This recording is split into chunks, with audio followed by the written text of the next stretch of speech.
So we're back, episode 47. What's up, guys? The first thing we have to address, we survived the week of hell in the Midwest. The polar vortex. Yeah.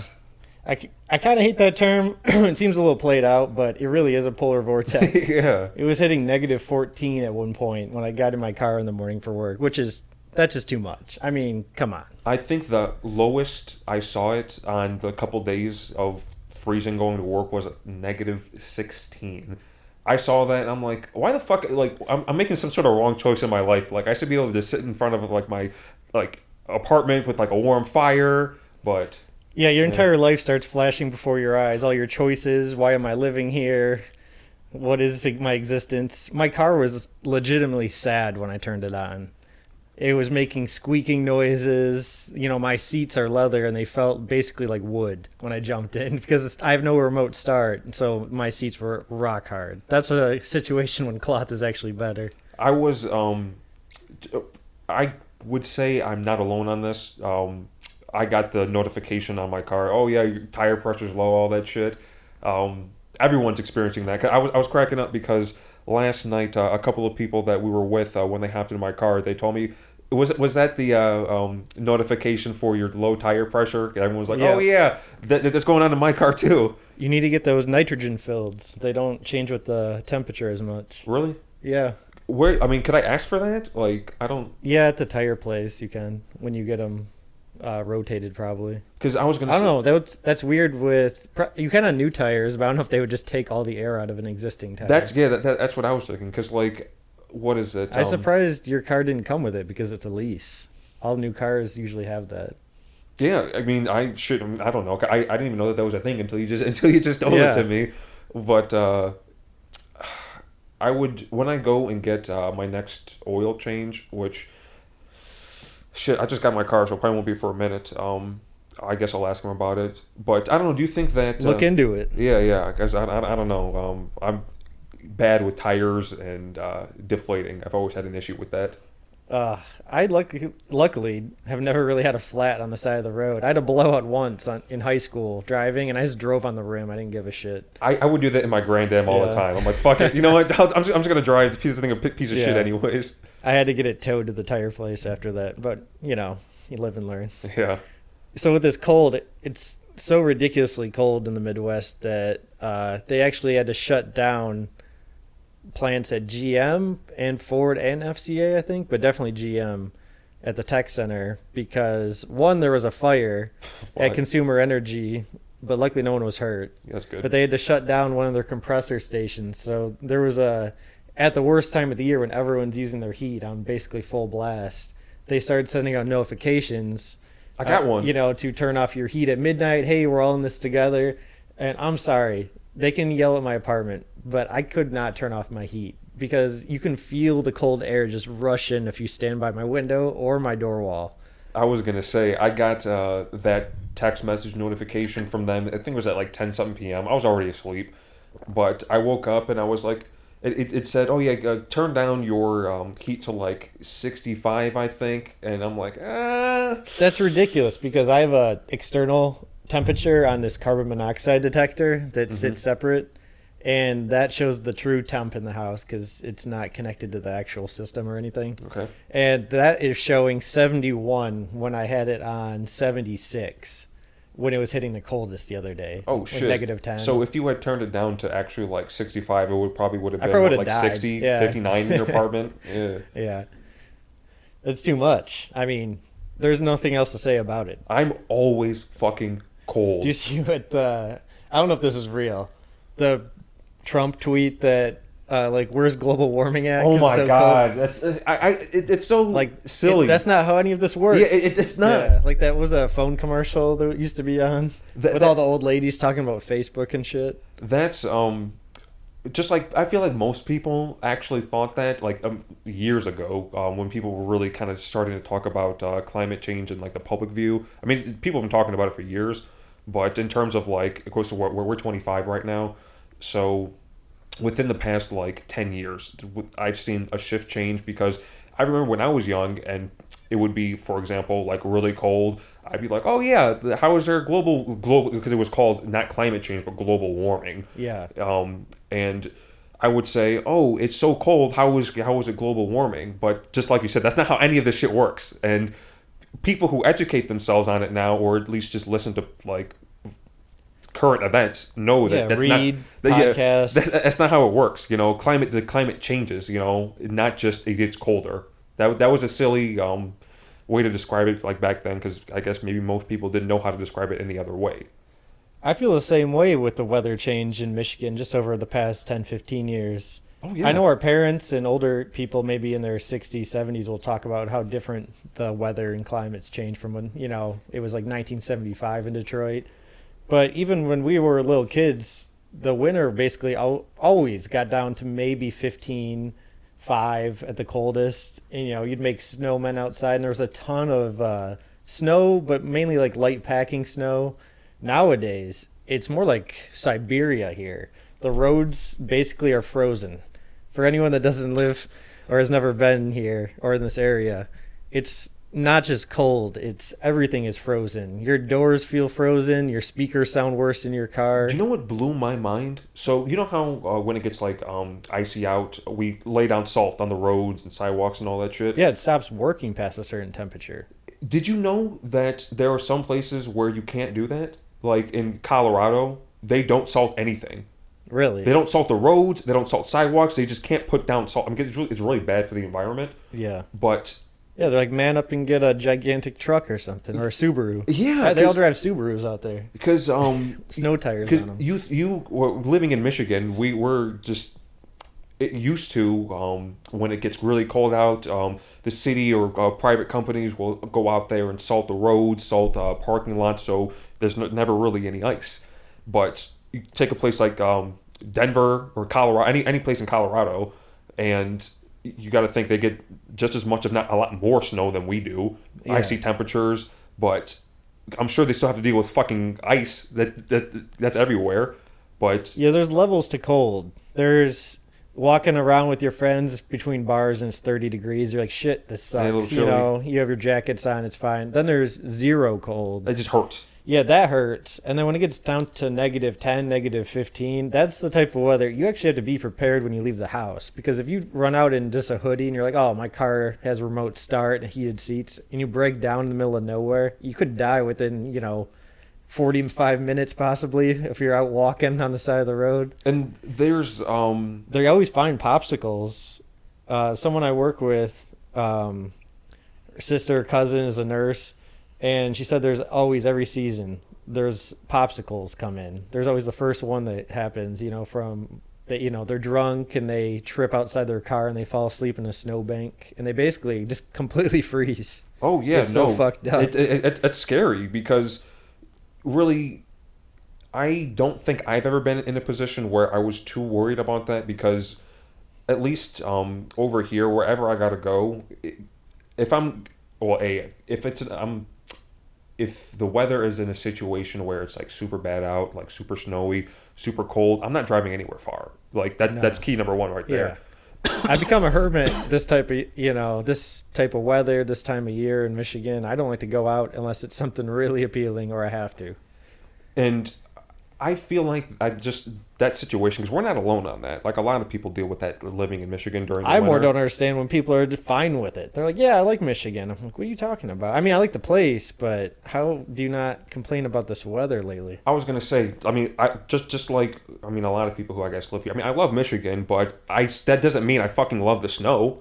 Well, I know Like, what I like when I go from one place to another, between buildings, between locations. I don't ever like to feel or oh shit, it's cold. Either one. I don't want to feel like it's 115 burning, like actually feeling like your skin's burning if you walk out with bare feet. And I also don't really like to feel jarring 0 degree cold. I'm a fucking pansy. I don't like hot temperatures, and I don't like cold shit. I like to just feel comfortable. Is that too much to ask for?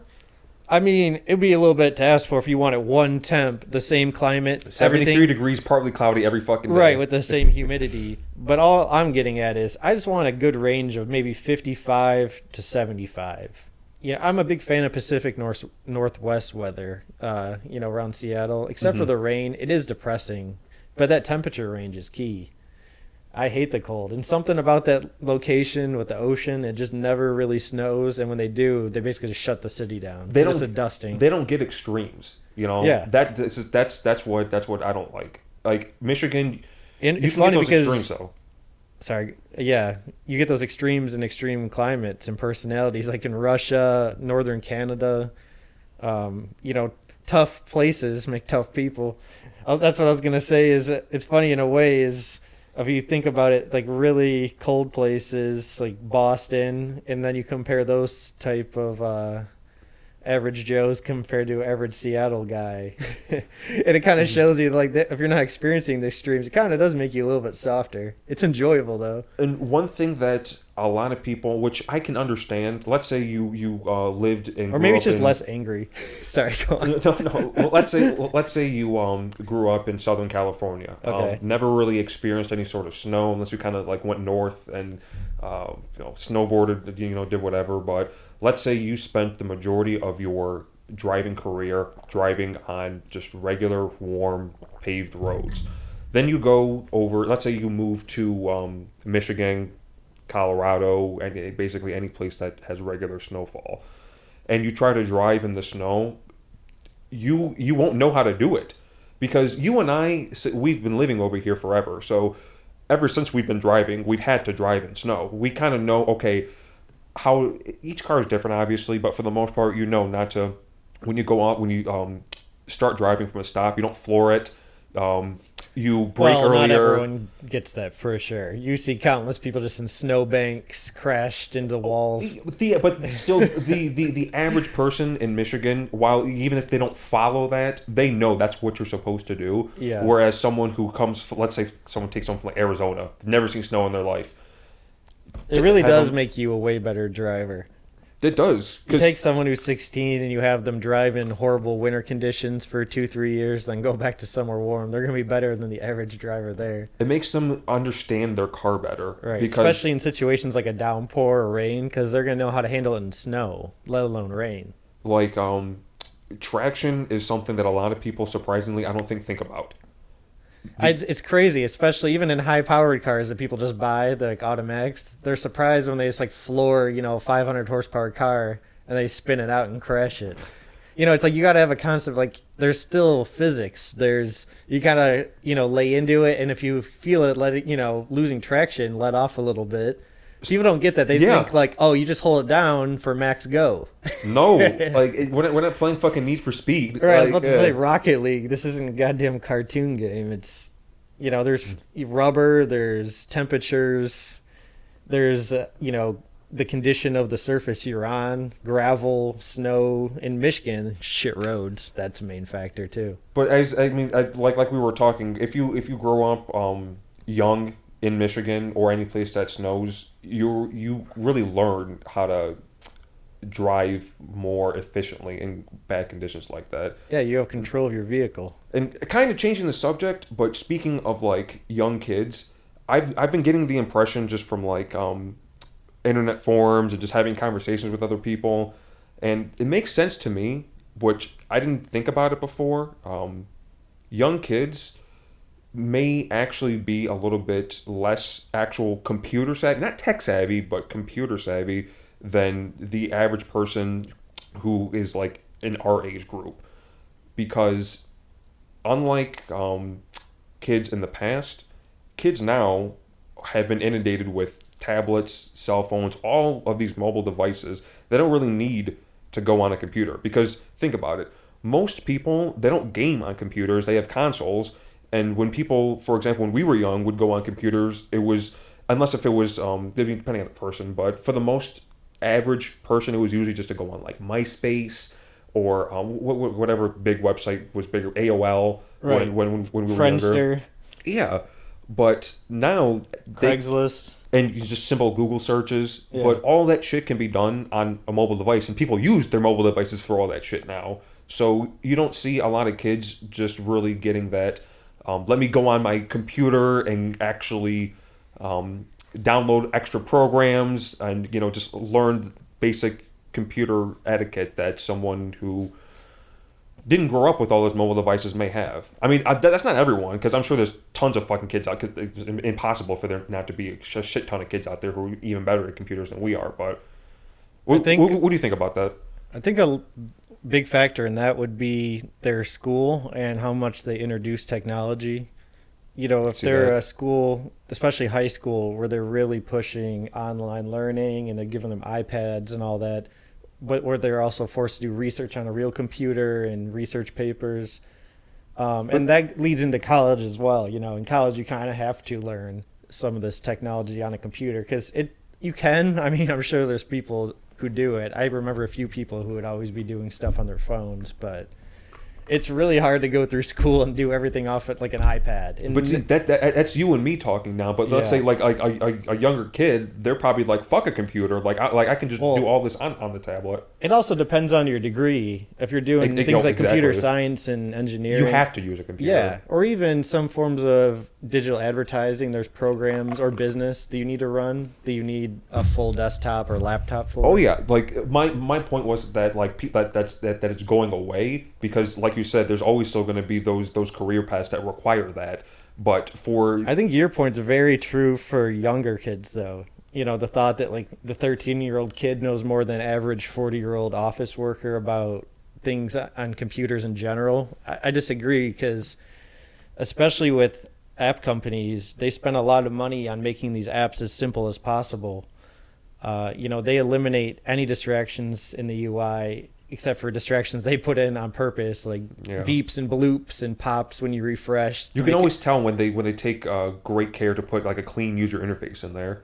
right. Makes a world of difference. Everyone I'm sure who's listening has downloaded a random app, maybe for school or some edge case thing they needed, and it had a horrible UI. You could tell it was made by some guy and who just uploaded it. You know, he had his idea, which is fine. Maybe he's better at coding and he's not a UI guy. Hmm. But sometimes you'll see 50 buttons and it's hard to press it compared to all these mainstream apps like Instagram, It's just simple. Twitter. Yeah, everything's easy to tap on, make satisfying pops because they want you to be sucked in to the experience. And I don't think that necessarily makes you a better computer user at all. No, exactly. Yeah. That's my point. It's all It doesn't. juvenile menus, you know, like flip this like little virtual switch off to on. No one's like running command line things or uninstalling programs. That's exactly what I'm talking about because like younger kids like the only case. that's all they're experiencing for the most part. Yeah, the only cases where would say that carries over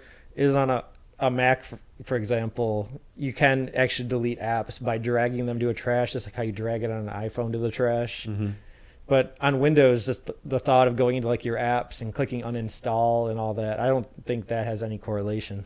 It doesn't. It doesn't. Because that's where I Or think using Word and Excel at an advanced user level. it's completely different. And Yeah. like, for example, not saying that we were like using Excel or shit when we were like fucking 8 years old, you know. Well, But even when I first went to college, I didn't know what I was doing. I was in community college. I knew I'd want to do something with computers. And, oh shit, my phone. Turn that off. And I was taking a Cisco class, originally thinking I might do some IT stuff, maybe get some contracts and do it on my own. mhm. I was just taking stuff. But anyways, this class I just took to fill up credits was basically intro to computing, which seems stupid because I knew computers very well as like just a general user. Uh-huh. But it was the first class on a track to kind of start taking computer science or IT type classes. Mhm. And a lot of the stuff you did in Excel and Word and I forgot what other programs we use. We use some things to create like automatic mailers, like take an address book and autofill a bunch of like envelopes to print out. Like I didn't know how to do that shit before the class. I forgot now, but Mhm. you know, I thought I would just breeze through it, but that's not, you know, stuff you really just know how to do. It's usually in some convoluted menu and settings. Yeah, no, because like I've had to do like random shit like mailers and stuff for work, and I had to figure okay like I had to like Google it like how to figure out how to set that up all in like Excel and stuff. But yeah, if you're not needing to do anything like that, or and then like in addition not taking any sort of class for that, you're not going to learn it. Yeah. So I would have to assume that all of these functions are still going to be really relevant in the working world for anyone who's like, what is it called? Generation Z that's younger than us? Yeah, Gen Z is, I think, 1996 and past that up to now. Okay. So, like, for example, We're technically we're millennials, millennials, yeah. but in my opinion, I think people usually get millennials and Gen Z confused because people are Yeah. out there who are, 50, like there's these damn millennials, and like I'm like, there's millennials who are 30, 27, 28. They're not the young kids. That's Gen Z. Because people, whenever it seems like a new generation, like, quote, I'm doing air quotes, like, quote Yeah. unquote, like generation comes up, they just bunch them all together and forget that there's like new ones. So, what is the one like above us? Isn't it like X or Y or some shit like that? Um, yeah. I So, don't know. I don't really get the generation thing because everyone's has their different family tree and everyone's having babies at different ages, so no one's really on some exact line of existence. yeah, I mean, like we're all it's, just it human. muddy the water a little bit. People just love to make up classifications and dividing lines. They're like, Yeah. oh, duh. They're like, that's just the millennials. Like, we're all just people. You were born at some point in time. On like some moment, you just existed. It's not because you happen to fall into this category. That's how you're going to behave. Everyone maybe has similar interests in music from that time they were alive. Hmm. But I think that's just life. That's just culture. This is where you're at. I don't know. It's I don't see any way to just choose a year and say that's the year that you fall into as a generation. the only generations that I can like. Let's just do decades, right? That makes more sense to me. Yeah. But That's all everyone really cares about, like the cars, music, pop culture of that time, people. I feel like the only generations that you start to hear a little bit more about Gen Z now, but I feel like really the only generations that people ever talk about are like the millennials and the baby boomers. I don't I hear. even rarely hear that one though anymore. Baby boomer. I feel like I hear that more than I hear anyone say like Gen like X or Y or anything like that. I hear millennials and then I hear baby boomers. I don't even know which one's which, to be honest. Is baby boomer or Gen X more recent? I think Gen X is more recent. I think Gen X is like people from like the 80s, Yeah. something like that. I'm not sure. Well, I think it's dumb, so I'm not gonna look it up. But I know that like baby boomers, those are like old people. Like Yeah, I think that I agree. they're like the last like It's after the war. That's why it was the baby boom. right. Everyone was coming back to smash. Yeah. Everyone's like, "Fuck, we're alive." They all start banging and Yeah, shit. they're like, shit, we lost a lot of guys. We better get after it. Yeah, no. 'Cause, I mean, God forbid, let's say if there was some like huge like war that happened within like 10 years from now, shit ton of people die, millions of people die. There's gonna be another like secondary baby boom generation too when everyone starts coming back and like banging. I would imagine. Yeah. Maybe it'll happen. There'll be oh, God forbid. Maybe there'll be a war. They'll legalize shrooms. It'll be like the 70s again. There'll be like Did you hear that? 300% increase in baby production. Did you hear that in May? Oregon. Like was it Oregon? Yeah, I don't know if They're going to be voting on it for decriminalization, not legalization, but decriminalization. yeah, I think it passed to be able to be voted on. So it's going to be on the ballot now. Yep, and I saw an article about it. It's going to be in like May, which that's weird. I thought they only did like just in the U.S. states. Any sort of like voting happens in like November, like during either the midterms or the actual like presidential cycle. Well, whatever it is, I think go for it. Yeah, dude. As that'd long as be they're doing it awesome. in a safe way. Is it in I have to read up on this. Is it just legal to grow it yourself? Well, I mean, it's still not legal. It's just decriminalized. So like, how because you know how there's places that have like decriminalized weed around. It's like that doesn't mean that they have it in stores or anything. It's just like you won't get thrown in prison for having it. Oh, okay. I mean, they'll get like a fine, I think, still. Well, in that case, just buy it off the dark web or something. Ship some, whatever the starter is for it. Some Good. cow shit. I don't know what they gotta send you, but I know you can probably get it.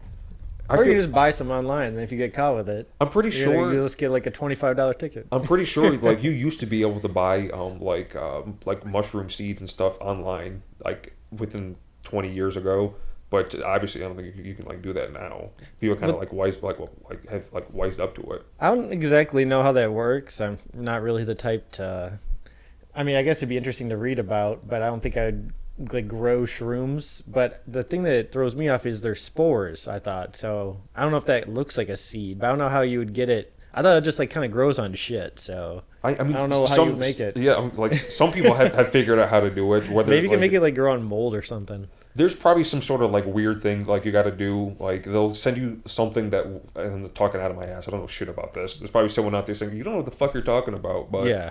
I don't know. You plant a seed, you grow mushrooms, and you trip. I guess I don't know what the whole process of that's like. Well, here's my thoughts on that. I think everyone should be able to do whatever they want as long as it's something that's not going to hurt other people Yeah, and they're just doing it in their own house. Yeah, you shouldn't be able to get arrested for growing your own shrooms. I don't think they'll ever be like what is it? Because you Maybe in a medicinal way, if they could figure out a way to uh, give you shrooms and have you in a secure environment for some sort of PTSD treatment. I know that there's like They do that. yeah, I'm about to say yeah. I was watching a Vice video a while back, maybe BBC UK. I don't know. Why did I say UK? That is the UK. Either way, I'm thinking of their YouTube channel name or something. But they were experimenting in this video at this clinic with giving people with extreme depression and I think PTSD mescaline, which is horse tranquilizer, basically, intravenously. Sitting in a chair, and they gave it to him over a very long period compared to some people on the street would do something like shoot it up, and have a huge, like, massive drop where they go into like a K-hole basically, or like ketamine. I think Right. it might have been ketamine they were trying. I, Either way, well, I know that like ketamine's been used for that as well too. right. But it definitely has a psychedelic effect according to the video, but it was more like a long, lucid dream of, in and out of experiences compared to like looking through a pinhole when people do it in one large, massive dose. And it helped at least the guy they were interviewing on the video with these problems he was having. It's interesting when they can take something that is perceived to be bad or that is abused and they can, distribute it over 3 hours and it has some amazing effect. Or maybe like they give it in stages, like first and then second, triple the dose. I think it's only surprising because we were giving a lot of bad information about what these drugs actually do. You know what I mean? Yeah. Because we grew up with the DARE program, so it's like when you hear drugs, you think just everything's bad. Like obvious, like heroin, coke, and shit like that. That's bad. Right. And when drugs like other psychedelics are thrown into that too from a young age, you're predetermined to think, okay, yeah, that's bad too. Like there's no benefits to those whatsoever. Or even like coke, they use that to like numb shit. Novocaine. Novocaine, Yeah, yeah. that's the cane. Yeah. So with psychedelics, like back in the 70s, they tried to, and I think like the 60s or whatever, tried to do more research into how that would help people with PTSD, depression, etc. But that got shut down when like the whole war on drugs started. Yeah. So all this time, it's still, besides for private companies doing research here and there, it's never been that eye-opening thing, kind of how like cannabis is now. People are really wising up to its medical benefits. Yeah. And before a lot of research was done on that, people were under the same impression like, oh, there's nothing good about this, besides you get baked, whatever. Yeah. But There's a lot of misinformation out there about drugs. And the term drugs itself, people talk about it all the time. It's too broad of a term. too big of a blanket. It covers prescription drugs, psychedelics, uppers, anything, weed. And the truth is, people die while doing things, possibly as a result if they had too much or they're in a bad environment. But no one, in at least that I can recall in history, has ever died directly of weed, cannabis. And also, you could probably take some insanely huge amount and go insane. But most people have no issues with mushrooms, magic mushrooms either, or LSD. No, it's what I've heard is like if you're already like predetermined or for to have like a mental disorder like schizophrenia, you should stay far away. Yeah, you should stay away from them, which I totally understand that because any like psychedelic. if you're not strong like mentally, like, and especially if you're not doing it with someone who's experienced, like kind of like shaman, for lack of a better term, something like that, Yeah. um, you'll have a bad time. Like, That's why that term exists for those experiences, because especially people go to these jungles, trying to find themselves and they take ayahuasca. You need someone to guide you through something like that. yeah, because it's a whole different like experience. Like, just imagine if you were driving for the first time, you would want someone in the passenger seat to be like, this is how you merge into the freeway. This is how you stop at stop signs. Why is going on a basically journey through outer space any sort of different? Yeah. Like, you want someone there to teach you. You want to know something funny? When kids just tell you stuff in elementary school, middle school, and it's just bullshit, but you just believe it at the time. Right. Someone at some point in time told me when I was really little that if you do acid 2 times, you go retarded. Like, because it drips something onto your brainstem. And I remember everyone was saying that around school, and I believed it for the longest time, up till probably I was just on the internet as a teenager, and I would see random things about it pop up, and I'm like, wait, oh, it's not that dangerous? I mean, it's still something to be taken very seriously. Oh, yeah. But it's not. I thought literally twice. For some reason, I thought it was like, oh, you can do it once, and it would be risky.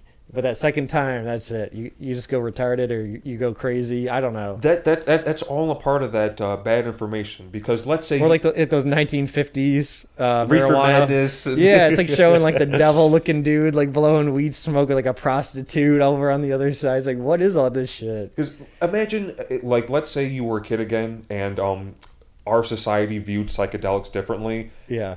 Instead of being fearful of like a psychedelic, and then when you want to go and try it for the first time, you're super terrified and end up having a bad trip because you're freaked out. Yeah. What if it's like commonplace in society, kind of like alcohol is, to where you're not super fucking freaked out taking it that first time, and then you don't have that sort of bad experience. Like, there are countless countries out there whose the legal drinking age is not 21. Why is booze the thing? Like, alcohol is everywhere. Everywhere you go, any country, it's booze. Because that was so easy for people to make, like, I guess like anywhere. thousands of years ago. It's always been a part of like human, because all it is like rotten fruit. I was about to say, I was watching this YouTube video it was about this tribe in Africa that makes this, I guess you'd call it a moonshine with bananas, Oh, which actually kind of sounded good. But then yeah, the I was guy, about to say that sounds kind of good. then they're making this like big like dirty ass pot thing and boiling it through this whole system was really interesting. They figured out how to basically lock down this process, and their village was known for it. They would sell it to all the other surrounding villages, and like, I think 80% of this village was fucked up. People are just drinking like basically pure moonshine and passing glasses of it around. And the guy who was, he's some like 5-foot British dude, probably from BBC, and he tried to drink of it, and he was like, "Oh, whoa, no!" His face like cringed up and shit. That's one thing humans have always been good at, is getting ourselves fucked up. Like, we've always found some way how to do it. Humans are MacGyvers with getting fucked up. Like air cans, cleaners. People try shit that I would never think to ever do, Dude, and they get high off of it. Like, why don't you just have a drink? Jeez. Do you know If you really want something. do you know those Sad. like air The air dusters. yeah, to like clean like printers and shit? Yeah, I was watching this video where this guy was like, I felt bad actually because I was watching this related video right afterwards, and I'm pretty sure this kid unfortunately might have passed away. I couldn't decide if it was the same kid because there's a bad like blurry photo in the one where the mom was talking about her son who died. Mm-hmm. But this kid was like blasting this air duster in this McDonald's parking lot, and his voice would go so deep like Darth Vader, and he kept saying, "Oh my fucking god," and it's like he sounded like a demon when he would do it. And his friend was just sitting in the passenger seat on his phone, like not giving a fuck, and at the end of the video he's just like face planted into the steering wheel. He was so fucked up. I'm like, what's wrong with these people? But see, that bums me out. It makes me sad, yeah. Because that the only reason why really most people do any sort of drug, even having a casual drink, having a hit of a bowl, anything simple, is because the current state is not adequate enough. So for the average person like you or I, that's not a big deal at all. I mean, because as adults, humans just like altering their state of consciousness. Yeah. But for kids, like their brains are still developing, so that's just not good for it at all. Even if you're adult, that shit will make you brain dead in like 2 days. And then also as a kid, like I always feel bad when kids get super into drugs, like hard or weird, obscure drugs like nitrous shit like Yeah. that too. I guess it's access, but I always just wonder, especially. I feel like they got a bad home life. I feel like because like Well, I'm saying even someone older. Okay, take a guy who's 35 and he's blowed out on air duster. Like, why? Just there's alcohol out there. There's weed. There's like, why would you do air duster? I get so Honestly, you shouldn't chuckle at it. You shouldn't laugh at it because it is very sad. But these people, it's insane to watch. If you want to see basically zombies/demons, look up air duster on YouTube, and there's videos of people who they're not humans anymore when they're on that stuff. Like they make crazy noises and like they run around erratically. It's fucking scary. It's like meth. no, yeah, because it's literally like destroying your brain. Yeah, Your brain's just not working correctly. What happens is they take in the chemical or whatever, the nitrous oxide, and you're basically just depraving your brain of oxygen. Yeah, Is it depriving? Yeah, depriving. yeah. Depraving. Yeah, that's like a depraved individual. Because I mean, Yeah, depriving your brain of oxygen, and I heard you can actually cause brain damage doing that. oh just hell yeah, once. oh hell yeah, I could totally see that because let's say someone who's drowning, and they get resuscitated. I think I said that correctly. Yeah. After like a couple of minutes. Usually, people don't come out the same after that because of the lack of oxygen that gets to their brain. After only, I forgot the exact amount of time. Yeah, but- it's basically just a few minutes, whatever it is. It's Like like- even 10 minutes is done. No, yeah, you're dead because I Yeah. think I have to. It's very short. It's like 2 minutes of no oxygen. It's like severe brain damage. Right, because think how long you can really hold your breath right now. No training. Like if someone asked you to like take the biggest, largest breath you Seconds. could and hang on to it. Most people maybe at the most 30, 45 seconds. And if you're a if you're a swimmer, maybe you could do like 2 minutes. I don't know what's a long underwater. Maybe even 1 minute's ridiculous for all I know. Didn't like that David Blaine dude do some sort of like crazy like stunt where he was underwater in some bubble for like 24 hours or some shit? Yeah, but I don't know how that works. I remember seeing that on TV when I was a kid. Yeah. Yeah, I don't That was know. weird. I don't know how any of that works. When he just like hangs in a box of ice over Manhattan or something. Yeah, yeah, I don't know. Yeah, he did some crazy Yeah. shit. I don't know what the fuck he does. Man, the guy goes through great lengths for the poon. He does. He's like, shit. He's like, how can I get this supermodel interested in me? He's like, you know what? I'm gonna lock myself in a cage with a gorilla, hanging over a shark pit in a hurricane I think what for might, 2 weeks. I think what really might do it is after the trick when he gives those like fuck eyes to the camera, Oh yeah, he's always like, you didn't expect that, did you? And he turns his head and just stares at him all creepily with that deadpan look. Oh, those are so funny though. I feel like the only time I've seen David Blaine in the past like 10 years is just random clips of him with rappers. Like I think I remember seeing him with like showing like Drake some sort of like magic trick, and like that was the only thing I saw him for like 6 years. I was like, out of any place and anywhere, just this okay.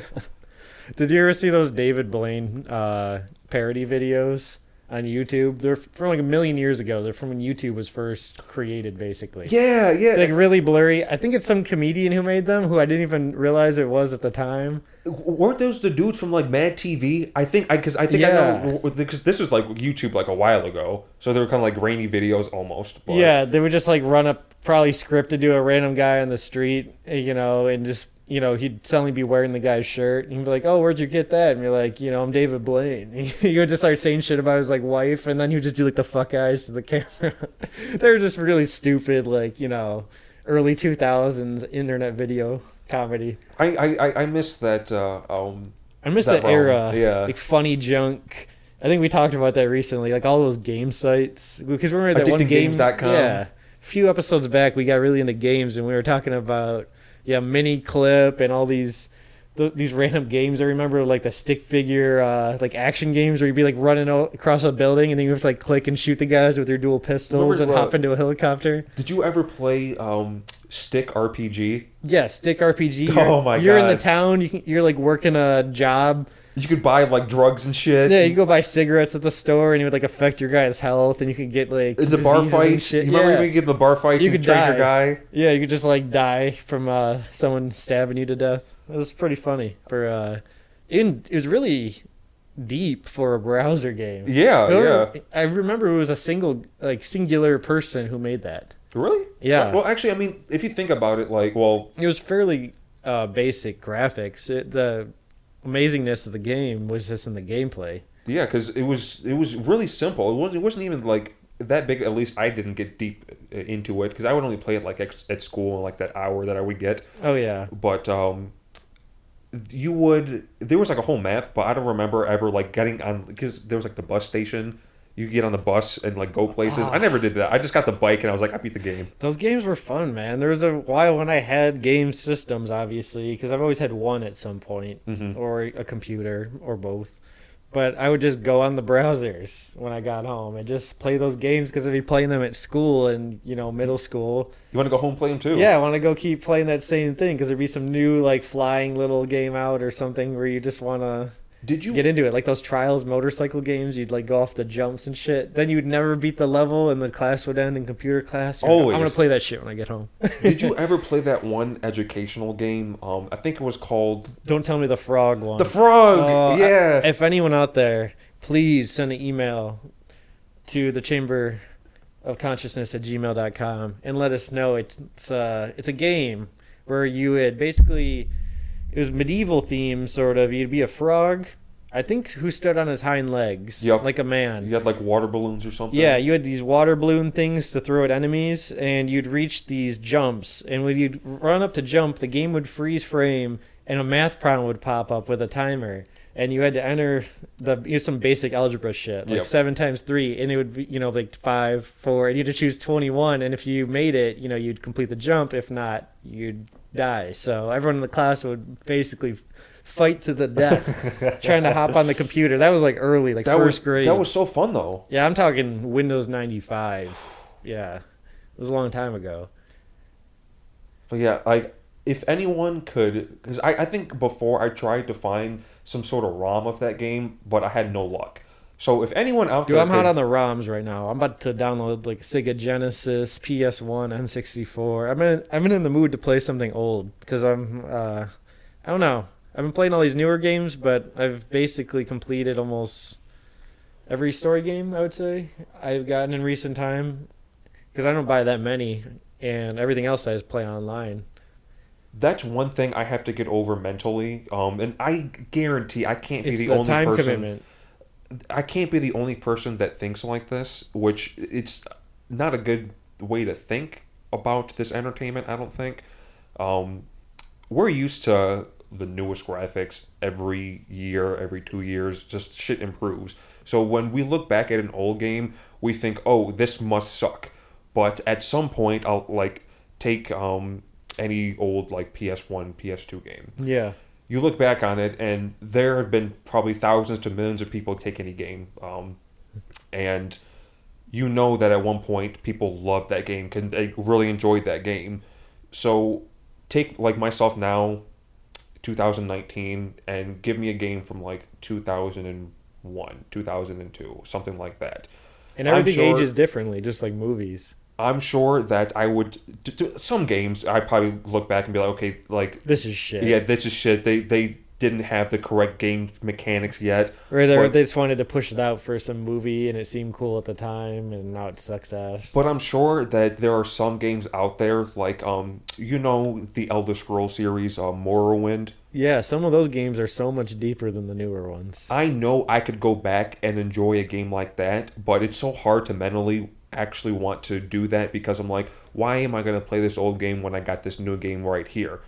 But that's where I think it's also this quick consumer culture that everyone's in. That's why it's hard to even commit to a movie sometimes. Everyone loves shows. That's why shows are taking over Hulu and Netflix, even compared to they still make all these new original produced movies, like, Bird Box is huge, and Hmm.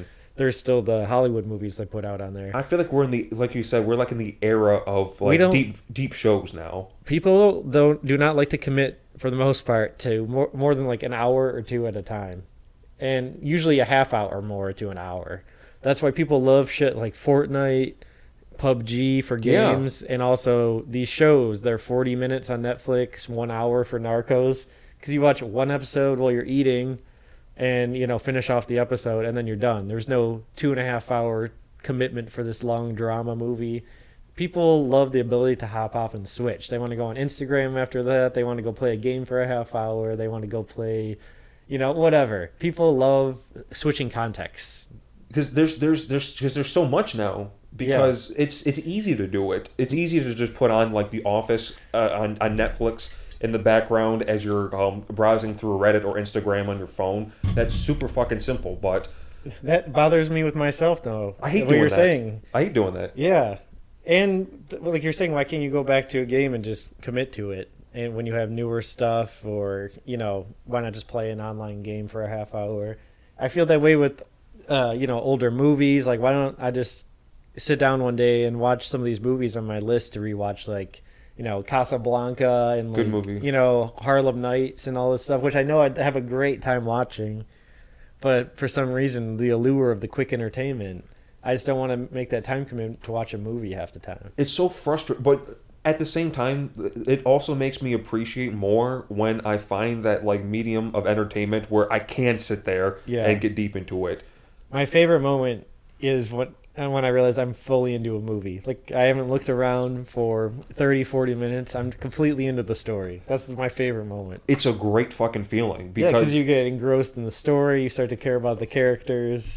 That's when you really appreciate a movie, like a good movie. it's great when you can like because I've put on movies before where, yeah, I guess I'm enjoying it, but the phone is still such a tempting thing because whatever may be going on there is more entertaining than the movie. So whenever I can find that movie or game, whatever show that can hold my attention like that, like for example, a Game of Thrones, a Breaking Bad, shit like that. Yeah, I've never, for the most part, unless it's a really boring scene in the later seasons, in those shows you've named, or if it's a really good game like Red Dead, Red if I'm Dead. deep into the story, I don't ever have the urge, unless it's someone starts calling me, grabs my attention. I don't ever look at my phone during that stuff because that's what I get into. But compared to if I'm watching like a Netflix comedy, not a comedy special, because I usually get into those, but like a comedy TV show, I might get more distracted by my phone going off while I'm watching it because it's just less engrossing, just like a light Mhm. sitcom type thing. But yeah, I like things that really take you in, like a good story. because I hate when I get into those loops where I'm sitting there and I'm just re-scrolling through the same fucking Reddit Oh, I hate discussions, that. the same posts on Instagram. That's a good sign. Drop the shit. Drop it right Yeah, then go and to the- fucking there. yeah, Do go- something else. Go to the gym, take a shower, clean your kitchen, do anything. Because Call a friend up. I've gotten into those like loops where like let's just say it's like a Sunday, I'm not doing anything, and I find myself instead of just like sitting there when I have the time to get into either let's say playing around with my MIDI keyboard or watching a new movie, learning something, where I just sit there and just scroll through useless shit, and you end up wasting so much time, and you feel bad about it.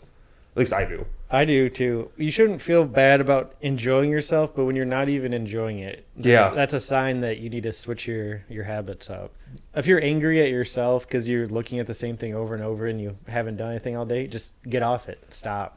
It's You have to force yourself at some point. Oh, I yeah. mean, there's no other way around it. it's like a very mild like, for some It people. is I guess. addiction. It's a mild form of like addiction because like you get yourself addicted to like anything. Like let's say you're addicted to like drugs, you want to just keep doing it, and you got to force yourself to get out of that. It feels like a drug to me in the way that sometimes I'll be on it, like you're saying, 3-4 hours on a Saturday while I'm just running around just constantly texting Instagram.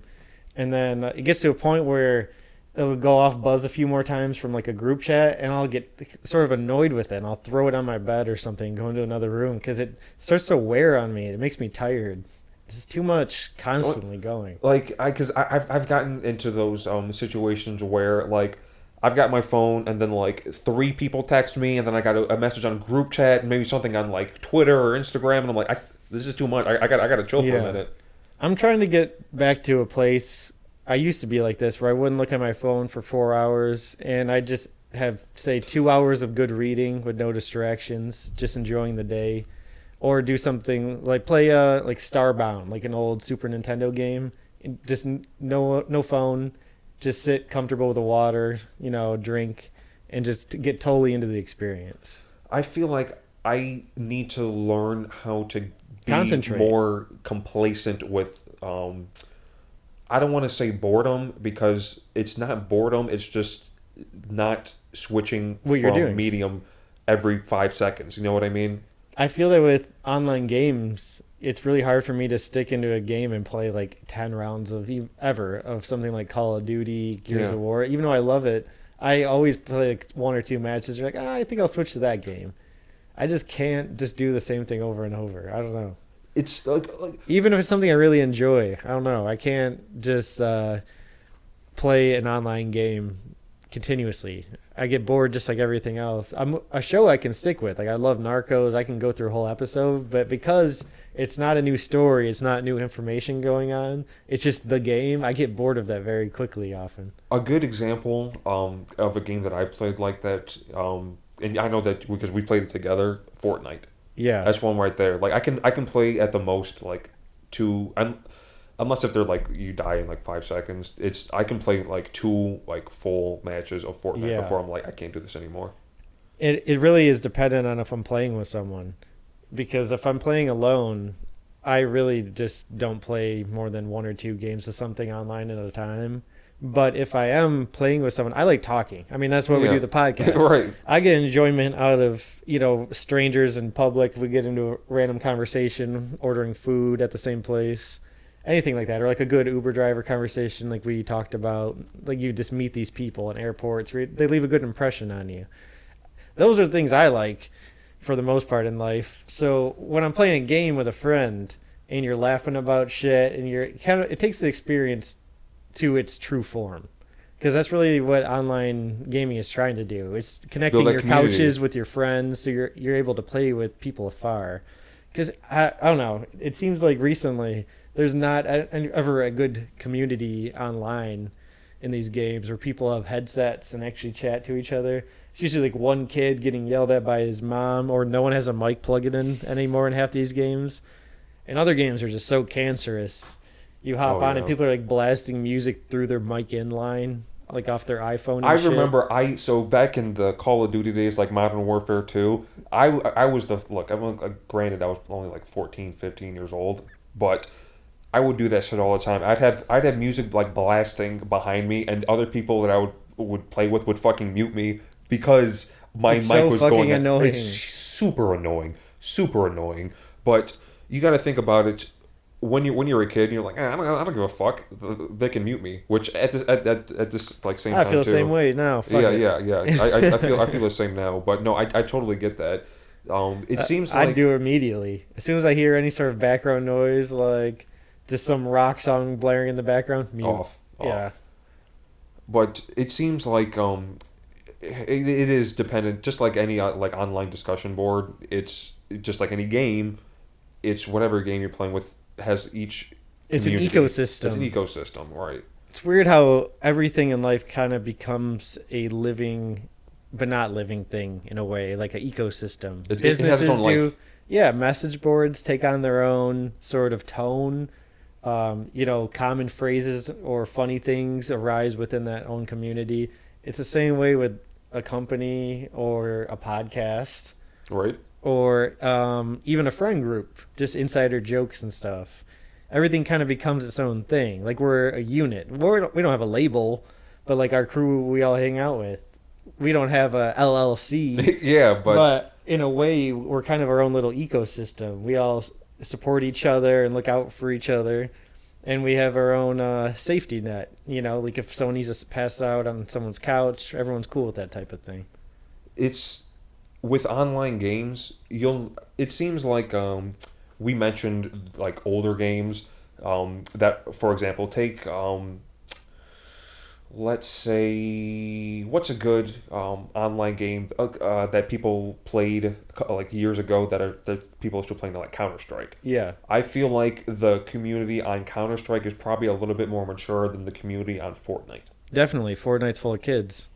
Exactly. So I would have to say that if you like hop down right now, Counter Strike, you probably have you maybe have like random kid here and there, but you probably Oh, have just definitely. more mature, Mainly team Russians. organized conversations on Counter Strike than you would on the average gaming session of Fortnite. It's probably like 60% Russian guys on Counter Strike, and maybe 20-30% everyone else that's an adult, and then I don't know, 5-10% kids. Yeah, because all the kids are playing Fortnite now. Yeah, it's probably, honestly, they would never release the demographics because they don't want everyone to know how young everyone is playing their game. Oh yeah, because But then I you'll would- like alienate people. Yeah, but I would say the average user of Fortnite is probably 16.5 years old. That's probably a good guess. 16.4, yeah. Because I mean, I'm 25 and I'll play it not as much as like someone younger, but I would say that because it's free.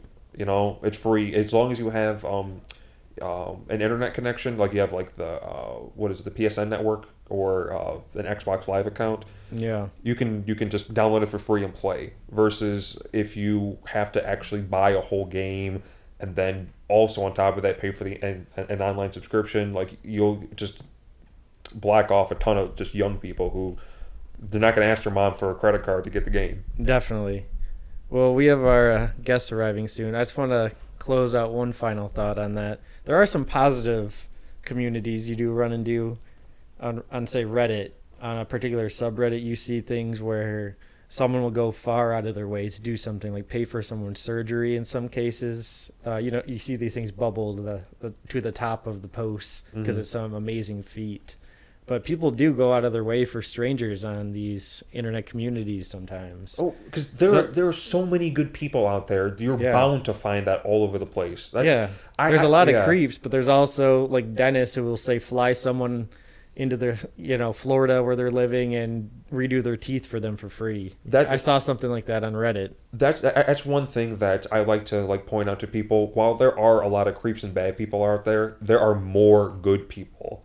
There's a lot more good people out there. Online, like in person. Just a few episodes back, we were discussing Detroit, walking around. Most cities aren't that dangerous unless you're in the bad area. Yeah. Not the whole city is bad. It's usually a concentrated neighborhood, and even within that, it's usually personal beefs and conflicts. Most people aren't out there just taking down strangers. Or, for the most part, I would say, I don't know, robberies, usually non-violent, or maybe like assaults. But most people aren't getting iced out on the I street. feel like people like Or will kidnap. things into existence, and what I mean by that is take any sort. Let's say you take any metropolitan area, any Yeah. city, and you take any couple blocks of that city and just label it as this is bad.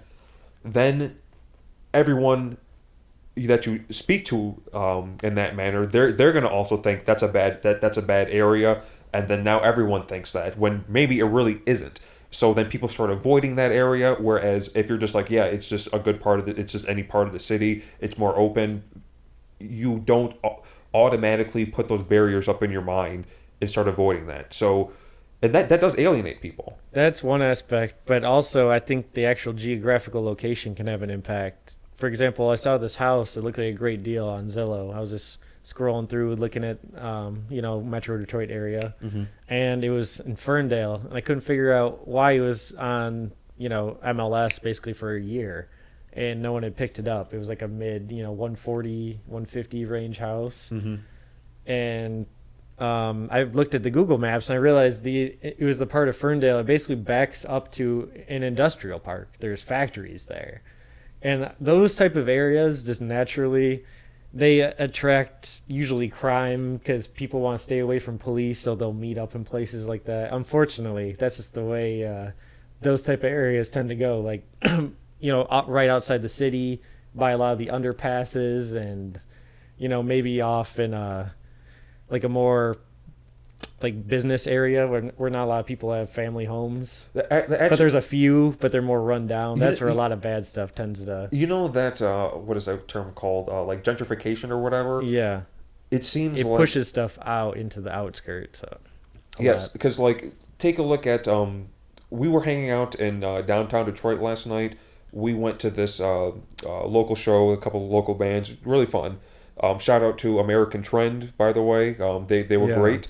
But take that exact same area 10 years ago. It probably looked relatively similar, but I would probably have to guess that it was that same situation that you were kind of just describing. While it wasn't 100% in an industrial area, um, I could see how that area would probably be someplace that some people would probably avoid.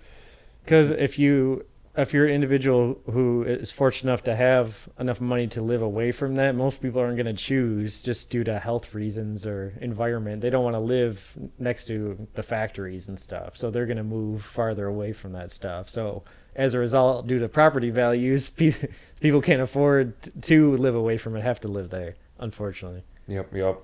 It, yeah, that's where you get into a weird situation too, because like when you start like increasing rents and kind of like forcing people out of the area, like that's a weird one. Yeah. Ooh, I want to go deeper into this Detroit topic all of a sudden, but just to close out, one thing in Detroit too, I was watching this video, is very interesting about the taxes in Detroit.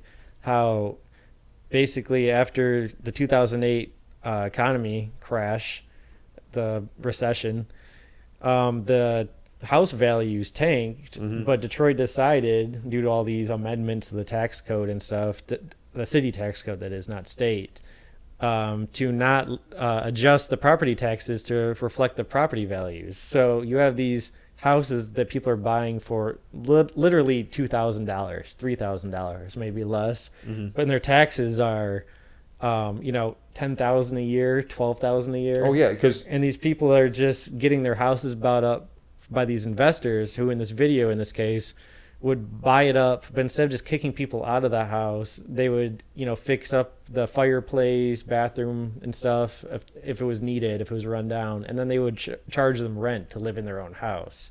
So what? How is it? How is that? it's fucked Yeah. up, but they basically pay the people's taxes because they're picking up the back tax. So All right. if they don't meet their back payment within 3 years, the city's been selling people's properties. So, okay, let's say I own a house in Detroit or whatever city something like this happens in. I'm asking like you're an expert, but maybe you are. I don't Not an know. expert, but I But- watched a 10-minute video. So, which hey, but so okay, so let's say Yeah, sure, we got to close on yep. this. So let's say I own a house in Detroit, and I've owned it for a while. But you mentioned the situation where someone's paying off their back taxes. How would that work out? Do I have to sell my house to them? Because No, it's foreclosed by the bank, or the city, I guess. They send a sheriff to repossess it. so okay, so I'm living in the house and it is being foreclosed on, and then this investor comes and says, "Hey, you can Well, still." it's not even foreclosed on a mortgage because often they own it outright because they maybe paid a 2,000 cash and they own the house with the deed, but the taxes are the problem. So they're default on tax, so they send the sheriff to kick you out. Yeah, yeah, no, no, I totally Okay. understand that. Yeah, but I'm a little confused on are there the same person who was living in the house, um, they weren't paying the taxes or whatever. Yeah, because they couldn't afford it for whatever reason. Now that person, from what you described, it sounds like there's, let's say, a company who then buys their property while there still lives there. They don't Yeah, kick them out of the house, but they in just start fact- charging them rent. I'll just post this video to our Twitter if anyone wants to Good. check it Yeah, out. yeah, no, that's good, good. But it's basically a father-son team who's bought over $3 million worth of properties in the Detroit area, and the other side of the video was this nonprofit organization that's taking donations and basically hand-picking people based on their situation and trying to pay their taxes for them to save their house. So, Interesting. really interesting video. I'll post that. Yeah, yeah, no, I'd like to see that too. That's cool. Okay, till next week, everyone. Have a good one. Have and, a good one, guys. Thank you for listening. Hopefully, it gets a little bit warmer in the next week. I hope so. Yeah. Peace out. Peace.